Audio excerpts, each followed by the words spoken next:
Olá, gente. Boa tarde. Boa tarde, pessoal. Todas e todas. Que bom estarem aqui na nossa primeira live aqui do grupo de pesquisa Direito, Economia e Política. E que a gente está querendo hoje conversar sobre essa questão da data de 13 de maio, né, que é a abolição da escravatura. Será que houve a abolição da escravatura? Né? Como é que está esse mundo do trabalho hoje em dia? E aí, antes da gente começar efetivamente, vou convidar o convidado, Tiago, e mais gente entrar, esperar um pouquinho. E para quem não conhece, o Tiago, oi Tiago, tudo bom? Está estabilizando lá. Tiago foi nosso doutorando, defendeu o ano passado. Tudo jóia, Tudo jóia, Ju? tudo Bom bom. estar aqui contigo. Obrigado pelo convite para a gente conversar um pouquinho aqui sobre trabalho escravo, né? É uma satisfação para a gente poder conversar contigo. Não, a Tiago satisfação é chegou toda para minha. Tiago foi coordenador me corrija aí, tá, Tiago? Foi coordenador nacional do combate ao trabalho escravo pelo Ministério Público do Trabalho, ele é procurador do trabalho, e fez doutorado com a gente, passou um ano lá em Coimbra também, estudando com Boaventura de Souza Santos, foi extraoficialmente o co-orientador, né? E defendeu uma tese linda no final do ano passado, e que eu convido todo mundo para ler, para dar uma olhada nisso daí. E aí a gente vai aqui conversar mesmo sobre essa data de hoje, Tiago, como é que estão acontecendo, como é que está o mundo, esse mundo da escravatura, isso acabou, o que é que a gente pode fazer para tentar melhorar e passar a palavra para você. Agradecer aí o pessoal que está aí ao vivo. Ô, Ju, obrigado. Sim, na verdade, eu me dedico ao combate ao trabalho escravo, né? Tanto profissionalmente como academicamente, eu estudo o trabalho escravo. Foi assim no meu mestrado, foi assim no meu doutorado. Eu continuo a escrever sobre trabalho escravo, inclusive estava conversando há pouco com você sobre a atualização do meu livro, eu pretendo atualizar meu livro, que é Neoabolicionismo, é sobre trabalho escravo. Meu livro foi escrito em 2015, né, fruto da minha pesquisa de mestrado. Ele foi Isso. publicado no início de 2016, portanto, um pouco antes do golpe parlamentar, né, que destituiu a presidenta Dilma, e que foi o marco, vamos dizer assim, do início das políticas de retrocesso. Então, eu pretendo atualizar meu livro, porque meu livro ele é até de um certo modo até otimista no que diz respeito ao combate ao trabalho escravo, e a partir de então foi só eu publicar o livro para que o retrocesso começasse de uma forma mais incisiva, vamos dizer assim, né? Na verdade, a data de 13 de maio ela é uma data que não deve ser comemorada. Por que ela não deve ser comemorada? Porque a abolição ela foi apenas formal. A abolição da escravatura ela de fato não existiu. Né? Quando a gente estuda nos nossos livros de história, os livros que as nossas crianças estão lendo, a gente aprende que o dia 13 de maio de 1888 representou a abolição da escravidão. Né? A princesa Isabel, com todo o seu ato benevolente, oriunda da aristocracia branca, escravocrata, num ato de bondade, simplesmente aboliu a escravidão e de um certo modo, resgatou todos os escravos colonos daquela situação que a que eles estavam submetidos. Mas, na verdade, a abolição E da acabou toda escravidão a no nosso desigualdade país, racial, tudo, né? na verdade, não acabou nada disso, né? Todos os ingredientes relacionados ao período pré-abolicionista, eles se perpetuaram no nosso país. Então, eu costumo dizer que são quatro grandes fatores que se perpetuaram aquela situação social, aquele contexto social pré-abolicionista, ele se perpetuou, e esses quatro fatores são, vamos dizer assim, a semente da escravidão contemporânea, né? Uma abissal entre senhores e escravos, entre brancos e negros, o sistema latifundiário baseado na produção de commodities para exportação, um vazio protecionista, né, de âmbito rural, sobretudo de âmbito rural, você tem que levar em consideração que a nossa legislação trabalhista ela é da década de 40 e só na década de 60 que veio, nós viemos a ter de fato uma legislação protetiva dos trabalhadores em âmbito rural e também o autoritarismo, né? As relações autoritárias de poder que, na verdade, é conhecido como o coronelismo, né? Mas o fato é que o período pré-abolicionista, o século XIX, ele não foi marcado por um abolicionismo humanista, né? Na verdade, foram razões de ordem econômica que pautaram o nosso processo abolicionista. A Inglaterra impunha ao Brasil a abolição da escravidão e a Inglaterra impunha a abolição da escravidão por dois fatores econômicos. Ela queria, primeiro, elevar o custo da produção local, né, para favorecer as suas colônias que plantavam açúcar já com mão de obra assalariada. E isso levaria à Inglaterra um favorecimento comercial em relação àquele produto que estava sendo comercializado. E o outro é, obviamente, criar uma mão de obra assalariada para consumir os produtos capitalistas recentemente industrializados pela Inglaterra. E aí o que é que o Brasil fez? O Brasil era um país recentemente independente e necessitava do apoio da Inglaterra, que era a grande potência da época, para que aquela independência fosse de fato efetiva e reconhecida em âmbito internacional. Então, havia um interesse do Brasil no sentido de atender aqueles anseios britânicos para assim, atender aquele interesse. Mas, ao mesmo tempo, o Brasil não queria promover uma abolição porque a elite escravagista local era contra a abolição da escravatura. Então, o que é que aconteceu? Aconteceu um abolicionismo que terminou se dizendo para inglês ver, né? Ou seja, através de leis inefetivas que, de fato, não colocava fim ao tráfico de escravos, à própria abolição da escravidão no país. E enquanto esse abolicionismo para inglês ver, ele ocorriam também paralelamente a abolição exigida pelos povos negros, né? Pelas irmandades, pelos quilombos, pelos guetos. Então, havia fugas, havia homicídios em massa, havia incêndios. Houve uma luta, de fato, dos escravos, das pessoas escravizadas pela sua liberdade, pela sua euforia.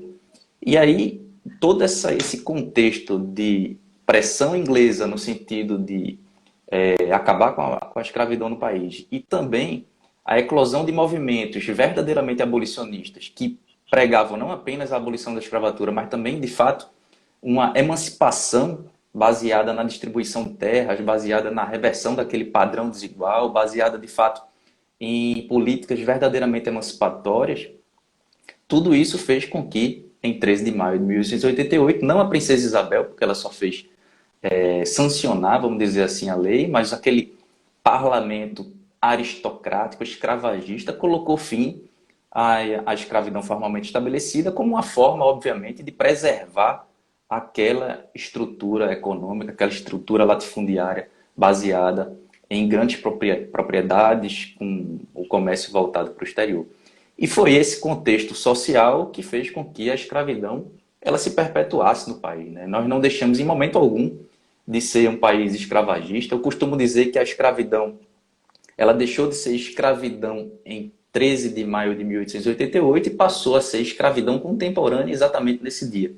A escravidão contemporânea ela teve início exatamente com a promulgação da abolição da escravidão formalmente estabelecida. E nós continuamos a ser um país escravocrata até os dias atuais. E o contexto atual diz muito de que a gente não pode, de fato, comemorar nada. Ao contrário, se a gente observar o contexto em que a gente está vivendo, político, econômico, social, de rupturas, de conquistas sociais, inclusive trabalhistas, nós só temos a lamentar, infelizmente.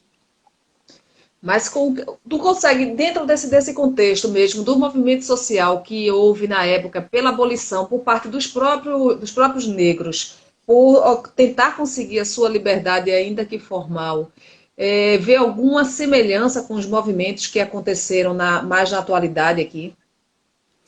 Na verdade, toda ação existe uma reação. Então, quando a gente estuda o capitalismo, a gente estuda também a, a luta contra o capitalismo, né? E eu sou uma pessoa que acredita de fato na luta, nós devemos lutar, né? Eu acho que a escravidão ela só será abolida de fato quando nós de fato rompermos com o sistema capitalista atualmente vigente. No mínimo, nós teremos que ter uma humanização do sistema capitalista a ponto de fazer com que a gente consiga erradicar o trabalho escravo. Mas, enquanto isso não ocorre, eu acredito na luta, né? A luta dos escravos pela sua liberdade, ela se reflete hoje na luta dos negros pelo fim do racismo institucional que existe no nosso país, das mulheres pelo machismo estrutural que existe no nosso país. Na verdade, todas as formas de luta em face de uma forma de opressão, né? Eu consigo de fato acreditar nisso e é por isso que eu trabalho, que eu estudo com esses temas. Eu acho que dentro do sistema capitalista, os direitos humanos ainda são uma fonte, uma tábua de salvação, vamos dizer assim, dessa forma, né? Por quê? Porque os direitos humanos, que são aqueles direitos mais importantes das pessoas, reconhecidos em âmbito universal, essa gramática dos direitos humanos, que é uma gramática do capitalismo, ela é muito importante para que a gente ainda consiga avançar em determinadas pautas, em determinadas lutas, né? O próprio trabalho escravo. Aqui no Brasil, a gente só conseguiu, de fato, evoluir no combate à escravidão contemporânea por conta dos direitos humanos e das cortes internacionais de direitos humanos que impuseram praticamente ao nosso país a adoção de medidas, de fato, neoabolicionistas, vamos dizer assim, né, de enfrentar o trabalho escravo contemporâneo.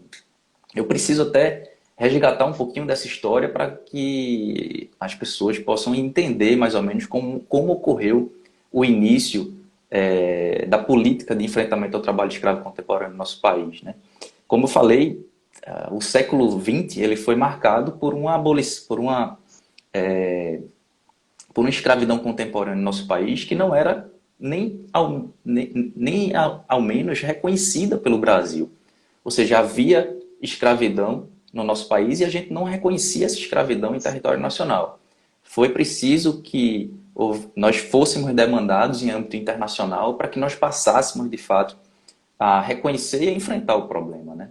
Essa história já é Isso bastante aconteceu há muito conhecida. tempo, né? Só para deixar aqui, eu não sei, o pessoal que está assistindo, essa questão, essa demanda, a ação judicial que aconteceu contra o Brasil é algo relativamente recente. Né? Não foi algo, assim, só para esclarecer o pessoal, não foi algo da década de 50, de 40, não. Né? Aham. Houve eu queria que tu Não, falasse um pouquinho sim, dessa documentação e essas que sem dúvida. aconteceu. Não, exatamente. A gente continua a ser um país escravagista.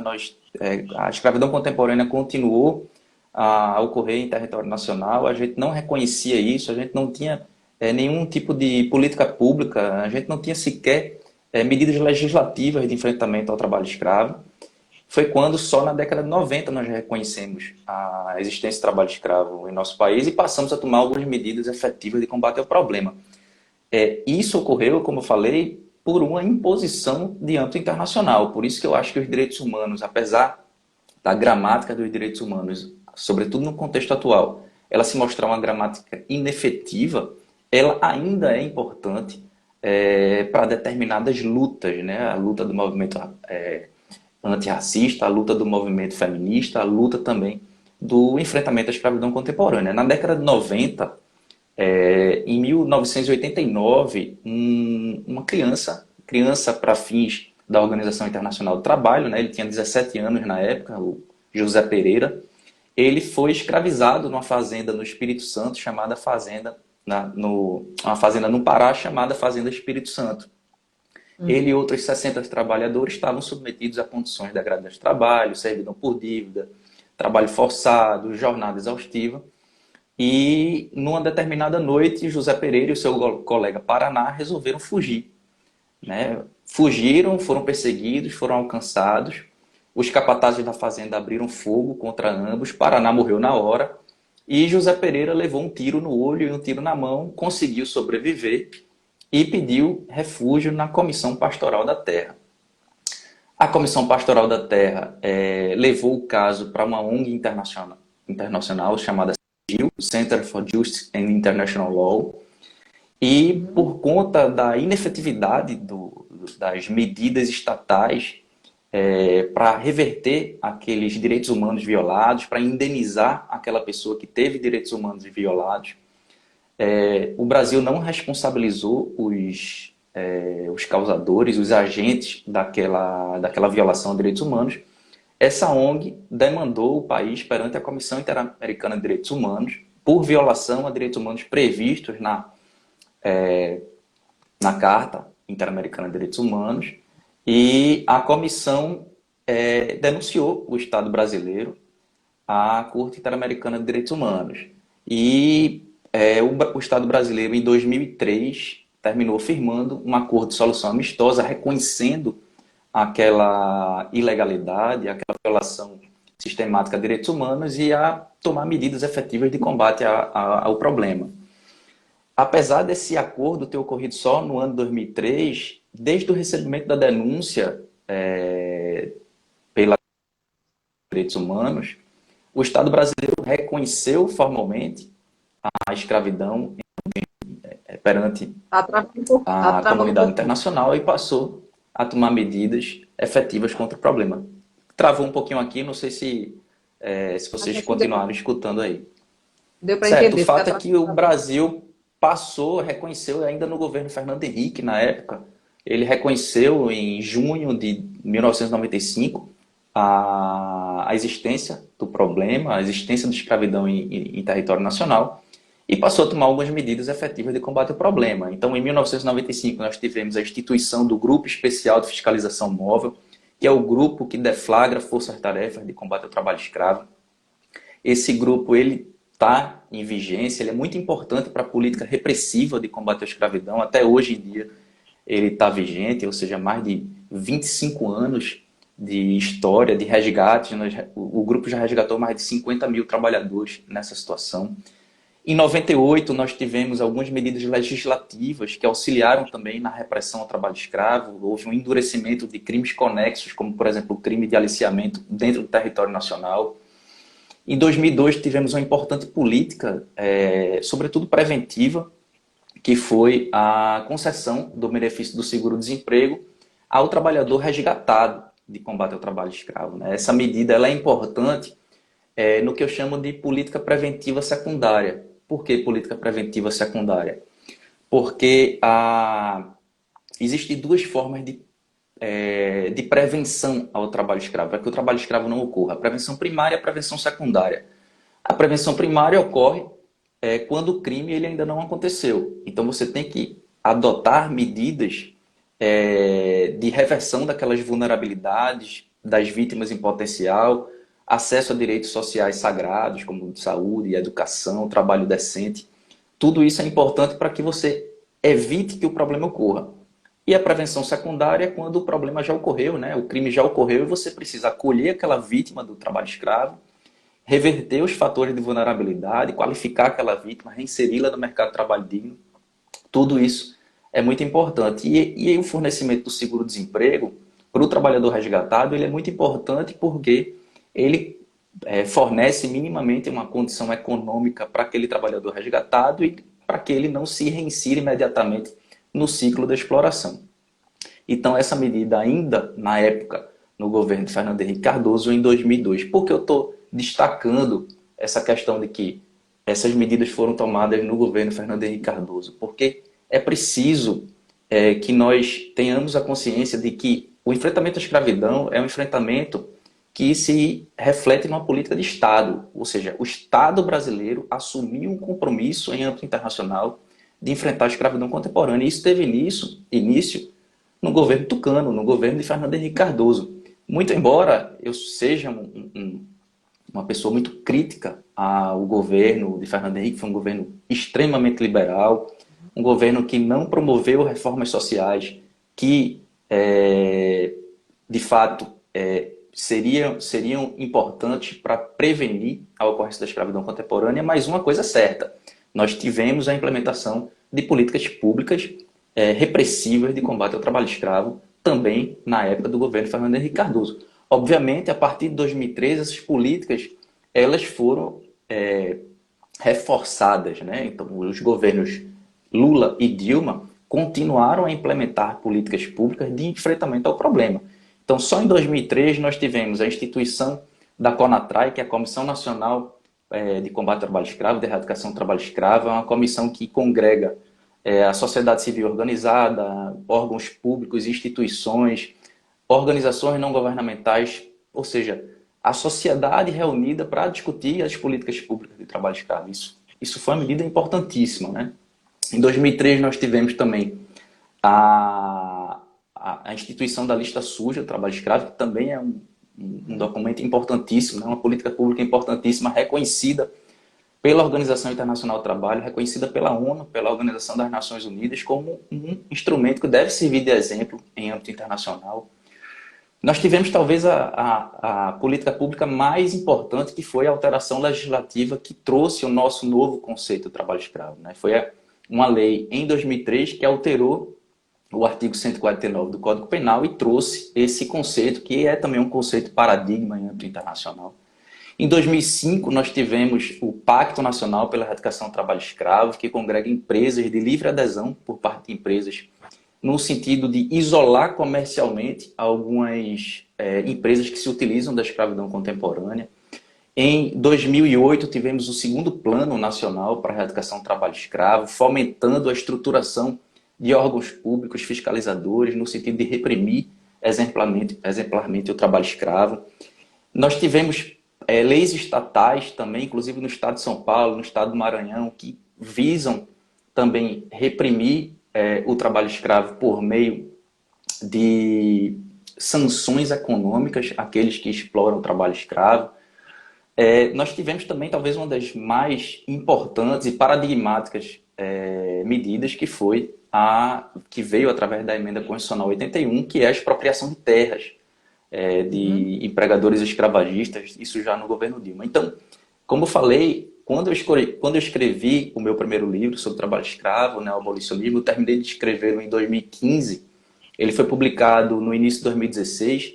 Meu livro ainda é, até um certo ponto, um livro otimista. Por quê? Porque nós caminhávamos no sentido de combater, de fato, o trabalho escravo, né? E se nós levarmos em consideração que essas décadas, até 2016, essa década de 2003 a 2016, ela também contemplou muitas políticas assistencialistas que elevou, ainda que minimamente, um pouco da qualidade de vida das pessoas que são vítimas em potencial do trabalho escravo, né? Pessoas que estão em situação de vulnerabilidade social, sobretudo em comunidades em comunidades mais distantes do território nacional. Se nós levarmos em consideração todos esses fatores, a gente estava, de fato, caminhando no sentido de reprimir, de combater, de enfrentar o problema. E por isso meu livro é até um certo ponto otimista. A partir de então, eu publiquei o livro no início de 2016. Em maio de 2016, teve um golpe parlamentar que destituiu uma presidenta legitimamente eleita e que deu início, de fato, ao retrocesso em vários campos que impactam no trabalho escravo e também diretamente em políticas públicas de combate ao trabalho escravo, né? Eu coordenei a Coordenação Nacional de Combate ao Trabalho Escravo do Ministério Público do Trabalho na época do governo Temer. Eu comecei em 2016 e terminei meu mandato em 2017. Então, eu pude acompanhar de perto, inclusive eu fui um dos autores de ações que contestavam medidas adotadas durante o governo Temer, inclusive pelo ministro, né, na época, Ronaldo Nogueira. Enfim, foram várias medidas de retrocesso, várias tentativas de retrocesso, a não publicação da lista suja do trabalho escravo, a tentativa de mudar o conceito de trabalho escravo através de portarias, a tentativa de alterar a regulamentação da lista suja do trabalho escravo, a emenda constitucional 95, que impactou diretamente no grupo móvel, nós tivemos que ajuizar uma ação para garantir a continuidade do grupo móvel, porque havia falta de recursos para deflagração de operações de combate ao trabalho escravo, ou seja, o grupo móvel que teve início em 1995 funcionou ininterruptamente até aquela época, passou a ter um risco iminente de parar de deflagrar operações de combate ao trabalho escravo. Dentre várias outras medidas, né, a gente pode falar aqui de várias reformas em curso, várias reformas trabalhistas que rebaixam o patamar de garantia de direitos sociais, de direitos trabalhistas, de direitos previdenciários. Tudo isso faz com que haja um rebaixamento até um nível muito rasteiro de direitos que se aproxima daquele vazio protecionista que eu falei, que era um dos fatores, que foi um dos fatores, uma das sementes da escravidão contemporânea. Aliás, se nós pegarmos aqueles 4 fatores, eu vou trazer de volta aqui, no início do século XX, né, após a abolição da escravidão formalmente estabelecida, 4 fatores se perpetuaram no país. A desigualdade abissal entre ex-escravos, né, entre escravos e senhores, entre brancos e negros. O segundo fator, o sistema latifundiário, baseado na produção de commodities para exportação. O terceiro fator, exatamente esse vazio protecionista, que nós só viemos a ter legislações protetivas, tanto em âmbito urbano como em âmbito rural, nas décadas de 40 e 60, e também as relações autoritárias de poder, né? Se você observar o contexto atual, é um contexto de retrocessos em todas essas sementes, que foram as sementes da escravidão contemporânea. A desigualdade está aumentando. Então, o primeiro fator, ele vem aumentando nesses últimos anos. Segundo fator, o sistema latifundiário.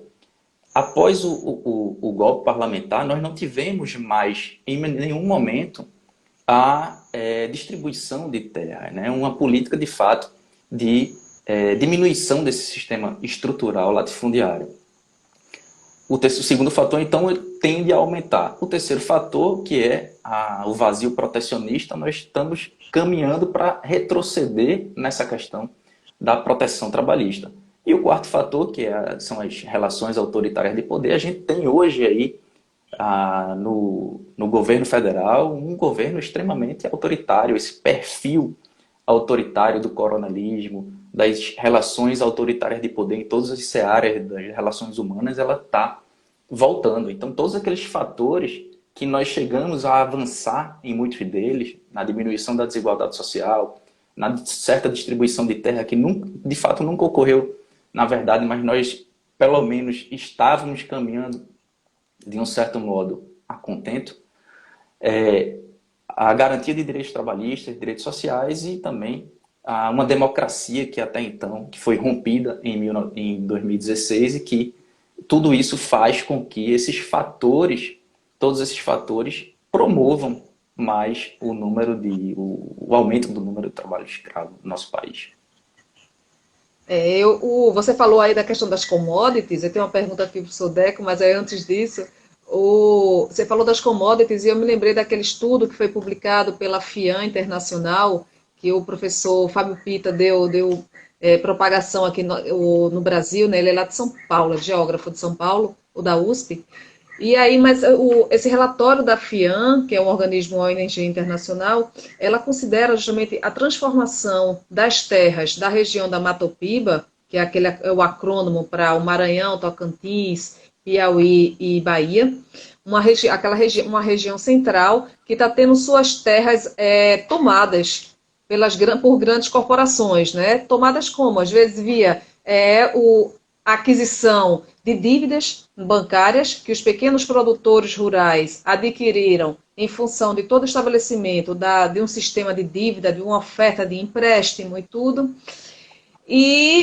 ou ainda embates mesmo de grilagem. Então você tem um problema ali de grilagem, você tem um problema da tomada por quase uma servidão por dívida, é uma tomada de terras por dívida, e a transformação dessa região em setores de commodity, que não necessariamente está sendo somente a soja, né? Você tem o milho, o abacate agora também, que aí está indo já de encontro com a parte ambiental da própria Amazônia, porque o meio ambiente, o habitat é diferente. A questão da água também, porque ali tem um aquífero grande, ali embaixo no Cerrado, que vai abastecer também uma parte da bacia amazônica. E essas commodities é que são negociadas no mercado exterior, né? Elas estão crescendo, que é o mercado de terra, propriamente dita, a commodity terra. E as pessoas, os pequenos produtores que antes habitavam aquela região, eles estão sendo transformados em trabalhadores da situação precarizada. Ou, quiçá, na situação de escravidão. Na verdade, aí eu não fui atrás para ver se está coincidindo, se os mapas do Matopiba e da Commodity, se ela coincide com a questão as forças-tarefas que estão tendo na região.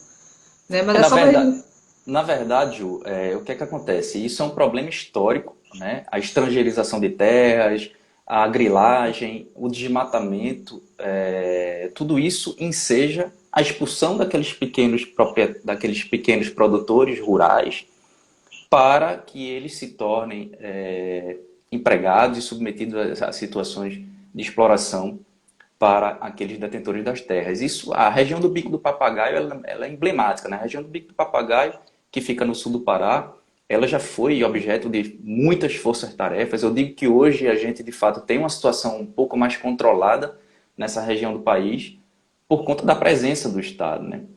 A gente já, praticamente todos os anos, se deflagra operação de combate ao trabalho escravo nessa região do país e hoje é inegável, os próprios auditores que participam dessas operações, os procuradores do trabalho, eles conseguem visualizar uma certa melhora por conta da presença do Estado. Então, é preciso, de fato, estruturar os órgãos públicos, é preciso fazer com que o Estado esteja presente nessas regiões do país, inclusive através de organizações aliadas à sociedade civil. Então, por exemplo, hoje, na região do Bico do Papagaio, a Comissão Pastoral da Terra ela é um grande aliado dos órgãos públicos fiscalizadores porque ela consegue receber denúncias de combate ao trabalho escravo.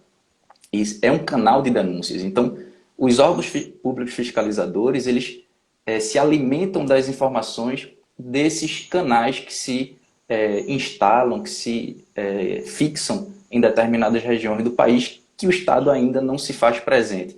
Essa questão do desmatamento, quando a gente olha notícias relacionadas ao desmatamento da Amazônia, isso não é apenas um problema ambiental, isso é um problema também humano relacionado ao trabalho escravo. Eu não tenho dúvida nenhuma que, aliado ao desmatamento, está havendo sim exploração de trabalho escravo nesses locais, nesses pontos de desmatamento do território nacional. Se a região do Bico do Papagaio já foi, repito, no sul do Pará, já foi um grande problema, um grande gargalo de enfrentamento ao trabalho escravo, eu não tenho dúvida de que hoje isso está mais no norte do Pará, que é onde nós temos mais desmatamento atualmente para a criação de gado, enfim, para uma série de fatores que não a preservação daquela mata originalmente que está ali.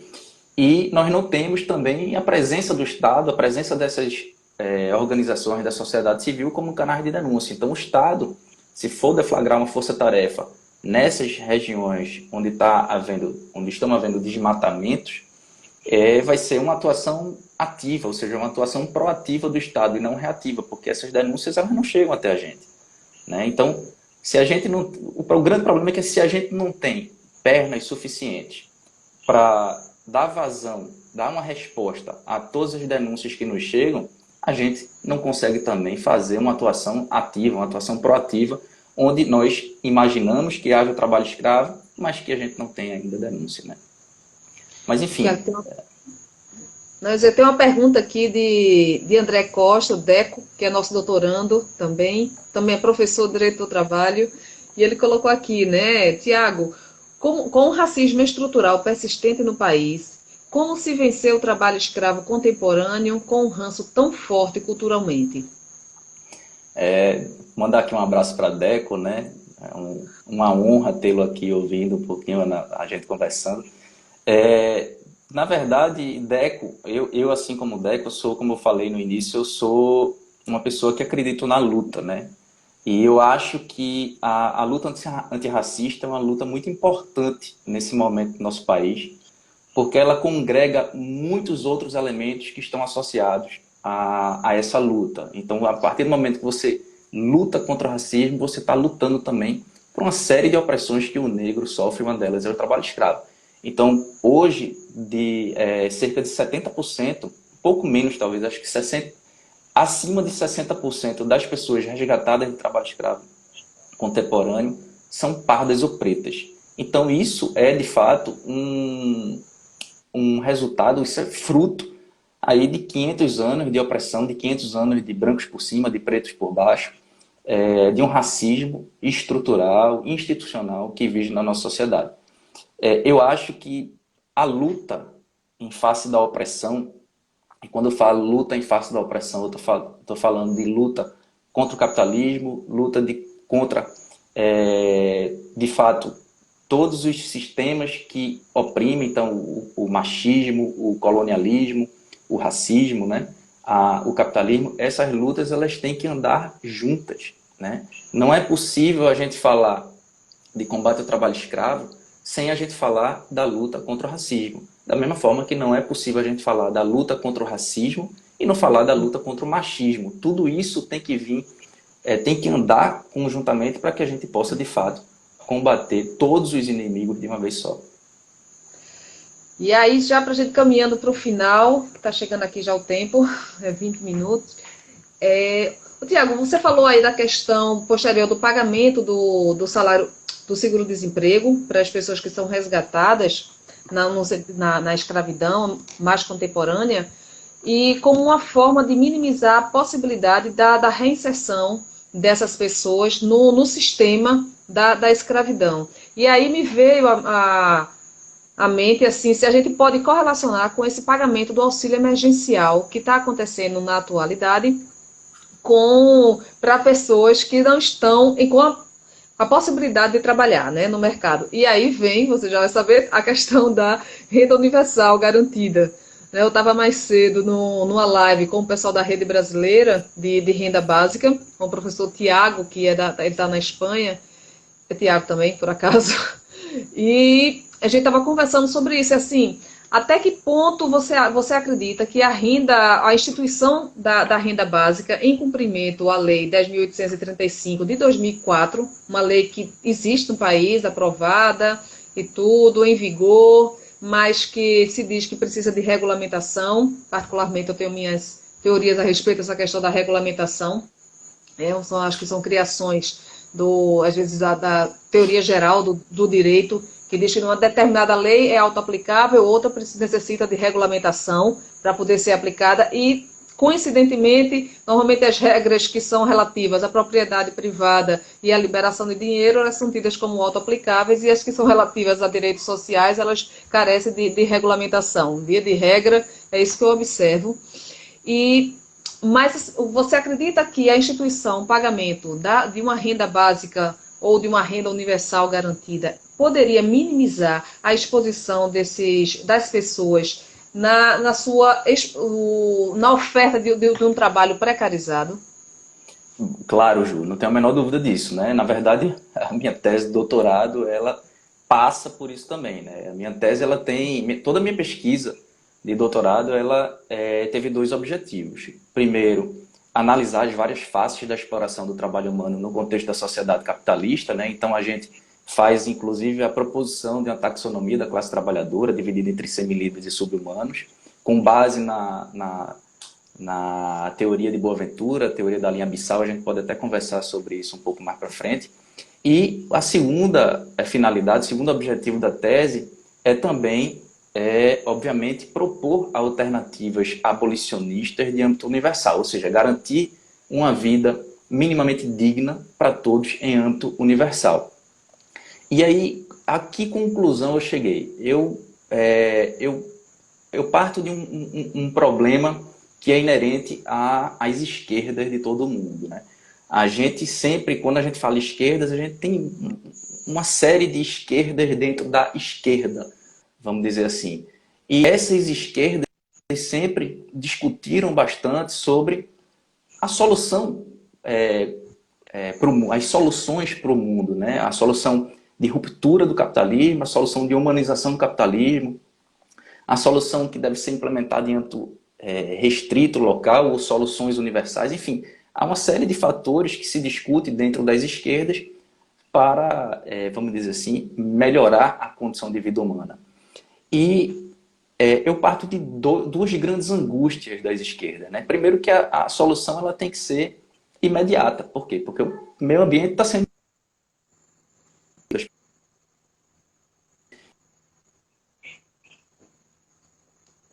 Travou, agora travou mesmo. Talvez esteja mais gente. Tá travado, Tiago. Tava falando das esquerdas. Eu acho que vai chegando o horário com muita gente entrando em live e a internet sobrecarrega. Tem umas perguntas ainda. Professor Matheus, Diego.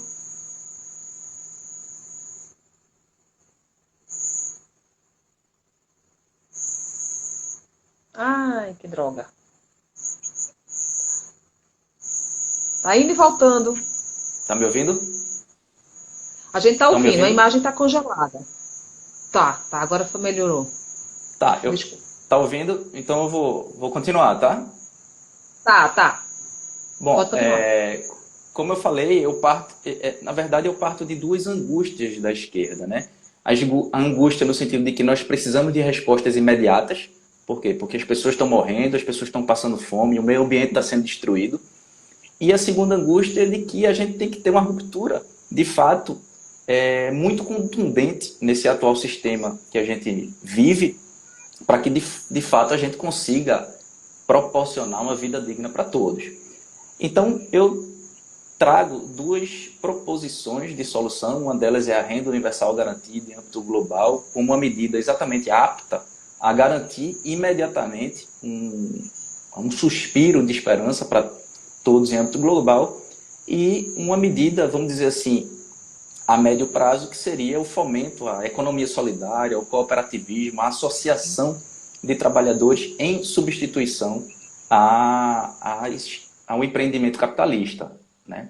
Então eu não tenho dúvida nenhuma, e sobretudo agora, nessa época de crise pandêmica, né, que esse assunto veio à tona de uma forma que escancarou a necessidade, de fato, de a gente ter uma renda universal implementada em âmbito global.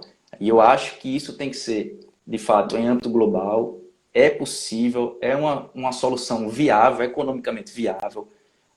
A gente precisa disso para garantir um mínimo de humanismo nesse sistema absolutamente perverso que a gente vive.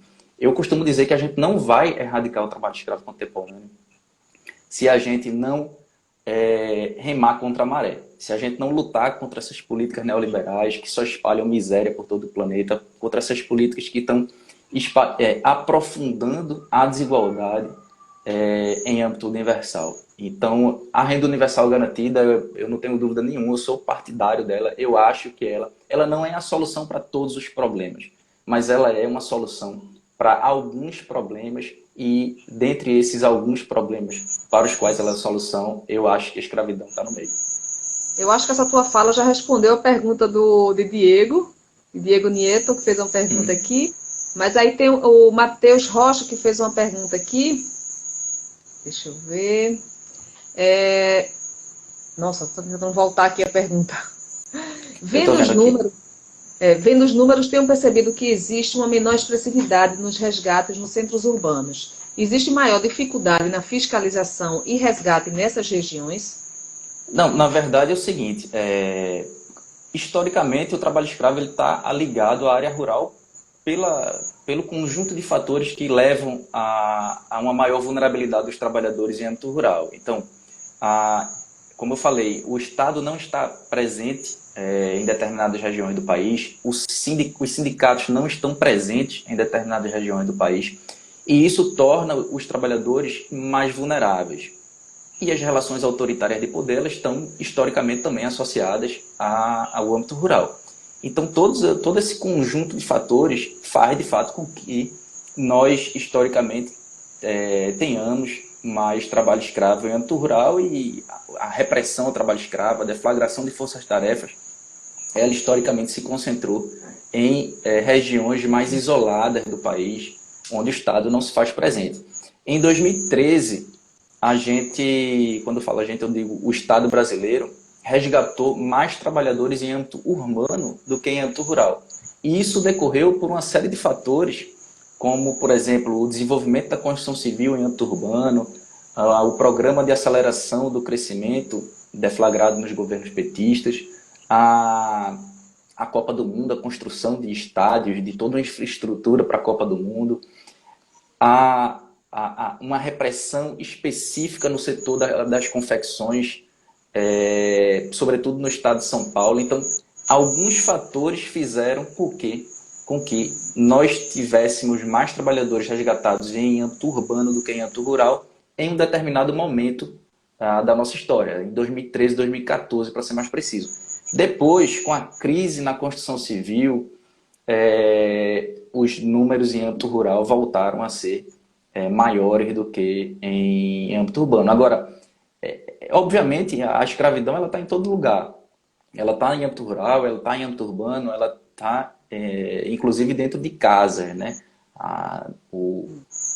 Os empregados domésticos, historicamente, eles são fruto dessa desigualdade que existiu entre senzala e casa grande e que isso se perpetuou a ponto de vários trabalhadores, todos os trabalhadores domésticos não tinham sequer acesso aos mesmos direitos dos demais trabalhadores até pouco tempo. Foi só no início, foi só mais recentemente, com a emenda constitucional, que os trabalhadores domésticos passaram a ter direitos à hora extra, a FGTS, a adicional noturno, dentre vários outros, que são direitos de todos os trabalhadores.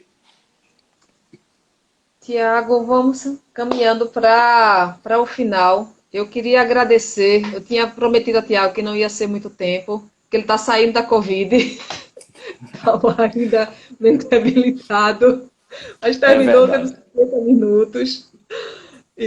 Mas aí não vamos chegar na 1 hora do Instagram. Assim, respeitar um pouquinho o seu direito de descanso, de convalescência. Não, Gil, foi ótimo, adorei o encontro, agradeço o pessoal que participou, que estava acompanhando, e vamos continuar, né, lutando, não tem outra solução, né? O Pois momento é. atual, o contexto é péssimo, é trágico, é tétrico, mas a gente está aqui para isso mesmo, para lutar. Eu acredito na luta e eu tenho certeza que a gente ainda vai sair dessa situação e melhorar um pouquinho. Tá bom, muito obrigada. Eu também penso dessa forma, assim, tá ruim, tá péssimo, mas a gente não tem outra coisa a fazer a não ser continuar lutando, né? E É isso rimando aí. com o que tá vendo. É o que a gente tem para por enquanto, e o que a gente pode fazer aqui é virtualmente. Mas já que a gente não está podendo ir para a rua, a gente faz virtualmente. E queria agradecer aí a participação de todo mundo na nossa primeira live do grupo. E vão ter muitas outras. Sexta-feira tem com o professor Leandro, também lá da USP, sobre a renda. Ele é o presidente da Rede Brasileira de Renda Básica. Ele é de filosofia. E aí acho que vai ser bem legal. Teve uma hoje de manhã também, hoje de tarde. Enfim, a gente vai ficar fazendo, vai ficar divulgando, mas sempre com essa temática de direito do trabalho, de renda, de orçamento, de tributos. A gente vai por isso daí. Tá bom? Maravilha. Então, Obrigado. Um beijo. obrigada, Beijo para Tiago. todo mundo aí. Valeu. Beijão, dá um beijão em Letícia. Obrigado. Tchau, tchau. Tchau. Encerrar.